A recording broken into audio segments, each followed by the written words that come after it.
Salam Guru Penggerak. Perkenalkan, nama saya Ule Sumule, calon guru penggerak angkatan 5 dari SMP Negeri 1 Sangatta Utara, Kabupaten Kutai Timur. Izinkanlah pada kesempatan ini saya akan mempresentasikan tugas saya koneksi antar materi mengenai kesimpulan dan refleksi pemikiran Ki Hajar Dewantara. Bagian A, kesimpulan mengenai pemikiran Ki Hajar Dewantara menurut saya tertuang dalam 6 dasar-dasar pendidikan, yaitu: pertama, menuntun. Menuntun dapat dilihat dalam dua perspektif utama, yaitu bagian A, perspektif pendidikan, di mana menuntun segala kekuatan kodrat yang ada pada anak agar mereka dapat mencapai keselamatan dan kebahagiaan yang setinggi-tingginya baik sebagai manusia maupun anggota masyarakat. Kemudian perspektif pendidik, yaitu menuntun tumbuh atau hidupnya kekuatan kodrat yang ada pada anak agar dapat memperbaiki lakunya atau hidup dan tumbuhnya kekuatan kodrat sang anak. Dan untuk mengimplementasikan proses menuntun itu, maka dilaksanakan dalam model Among atau yang biasa dikenal dengan trilogi pendidikan, yaitu Ingan Sosung Tulada, Ingmadia Mangunkarsa, dan Tuturi Handayani. Kemudian dasar yang kedua yaitu kodrat anak. Sejatinya anak mempunyai dua kodrat, yaitu merdeka lahir dan batin. Artinya manusia yang hidupnya lahir atau batin tidak tergantung pada orang lain, akan tetapi bersandar atau berdiri atas kekuatan dan kemampuannya sendiri. Kemudian kodrat yang kedua yaitu bermain. Sejatinya anak itu lahir dengan suatu kodrat, yaitu kecenderungan untuk bermain. Yang ketiga, dasar yang ketiga adalah berpihak pada anak. Artinya bebas dari segala ikatan, dengan suci hati mendekati sang anak, bukan untuk meminta sesuatu hak, melainkan untuk berhamba pada sang anak. Berikut yang keempat, bukan tabula rasa. Artinya anak itu lahir bukan seperti kertas kosong lagi, tetapi dengan kekuatan kodrat yang masih samar-samar. Karena itu tujuan pendidikan adalah untuk menebalkan garis samar-samar itu agar dapat memperbaiki lakunya untuk menjadi manusia yang seutuhnya.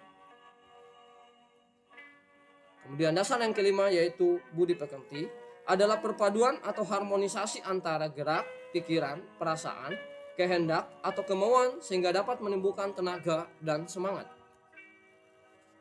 Dasar yang keenam atau yang terakhir adalah pendidik diibaratkan sebagai seorang petani, yaitu dapat menuntun tumbuhnya tanaman, memperbaiki kondisi tanah, memelihara tanaman, memberi pupuk dan air, membasmi ulat-ulat atau jamur-jamur yang mengganggu hidup tanaman dan lain sebagainya.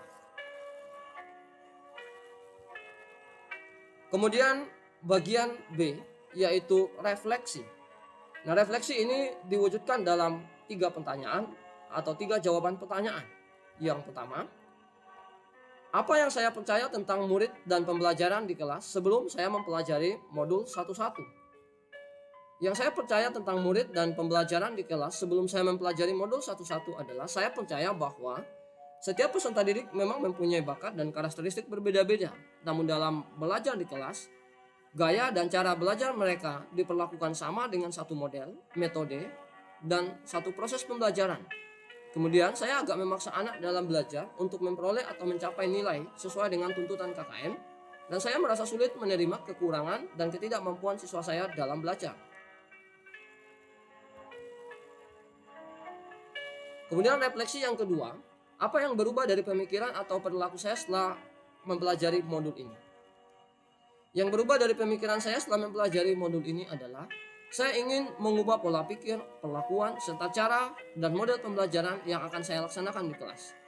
Dalam pola berpikir, saya lebih terbuka menerima anak apa adanya dengan berbagai kodrat dan karakter, dan tidak lagi harus memaksa anak dalam belajar, karena sejatinya setiap anak itu unik, istimewa, punya bakat dan karakter yang beragam, dan mereka adalah insan-insan yang perlu merdeka ketika belajar.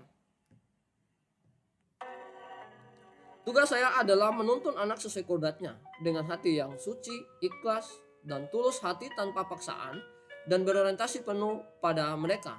dalam mengembangkan seluruh cipta, rasa, kansa dengan segenap raganya untuk menciptakan karya yang terbaik untuk mencapai cita-cita, kemerdekaan, keselamatan, dan kebahagiaan baik dirinya maupun sebagai anggota masyarakat. Selain itu, saya merasa bertanggung jawab menuntun laku mereka sesuai dengan profil pelajar Pancasila untuk mencapai kesempurnaan budi pekerti, yaitu kebijaksanaan. Kemudian refleksi yang ketiga, apa yang dapat segera saya terapkan lebih baik agar kelas saya mencerminkan pemikiran Ki Hajar Dewantara. Yang ingin saya terapkan di kelas agar kelas saya dapat mencerminkan pemikiran Ki Hajar Dewantara adalah: pertama, saya harus bisa menerima anak dengan berbagai kodrat, karakter, termasuk kekurangannya dalam belajar.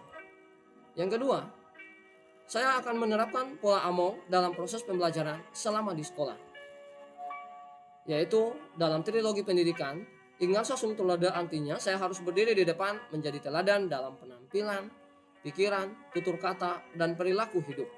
Kemudian yang kedua, Ingmadia Mangun Karsa, artinya saya harus berdiri di tengah untuk memberikan motivasi dan semangat bagi mereka dalam menggapai cita-cita dan harapan mereka. Dan yang ketiga, Tuturia Dayani, artinya saya harus berdiri di belakang mereka dalam memberikan dorongan, arahan bagi mereka sehingga mereka dapat mengembangkan cipta, rasa, karya, kansa, dan karya mereka. Yang ketiga, saya akan mengimplementasikan merdeka dalam belajar. Artinya siswa benar-benar merdeka dalam belajar dan guru benar-benar merdeka dalam melaksanakan proses pembelajaran. Yang keempat, saya harus lebih sabar, tulus, ikhlas dalam menuntun cipta, rasa, karsa, dan mengembangkan potensinya untuk menciptakan karya terbaik mereka. Yang kelima, saya ingin proses pembelajaran di kelas itu beragam pada saat yang sama, yaitu setiap anak diberi kebebasan untuk belajar. Artinya siswa dengan gaya belajar visual mempunyai kesempatan memperoleh materi pembelajaran dalam bentuk video atau visual. Kemudian anak yang gaya belajarnya kinestetik difasilitasi untuk memperoleh pembelajaran dengan model kinestetik, dan yang gaya belajarnya audio juga difasilitasi dengan model atau gaya pembelajaran audio. Sama demikian pula halnya dengan gaya belajar audio visual, sehingga mereka benar-benar merdeka dalam belajar. Yang keenam, sewaktu-waktu saya akan mengubah proses pembelajaran itu dalam bentuk permainan seperti permainan domino pecahan dan berbagai-bagai permainan yang sesuai dengan karakter dan konteks materi yang diajarkan. Yang ketujuh, saya akan melaksanakan pembelajaran yang menyenangkan dan membahagiakan anak, di mana dalam proses itu anak benar-benar tidak mempunyai tekanan tetapi bebas dalam belajar dengan tuntunan dan arahan dari guru sebagai pamong. Yang kedelapan, saya akan terus-menerus melakukan perubahan dalam proses pembelajaran berdasarkan kodrat alam dan kodrat saman, sehingga murid-murid saya dapat menghadapi dan menjawab tantangan saman baik lokal, nasional maupun global. Yang kesembilan, saya harus menjadi pendorong dalam menebalkan laku murid atau budi pekerti di sekolah demi mewujudkan profil pelajar Pancasila, yaitu pertama, beriman dan bertakwa kepada Tuhan Yang Maha Esa dan berakhlak mulia. Yang kedua, mandiri, bernalar kritis, kreatif, bergotong royong, dan berkebinekaan global. Sekian dan terima kasih. Salam guru penggerak, merdeka lahir dan batin.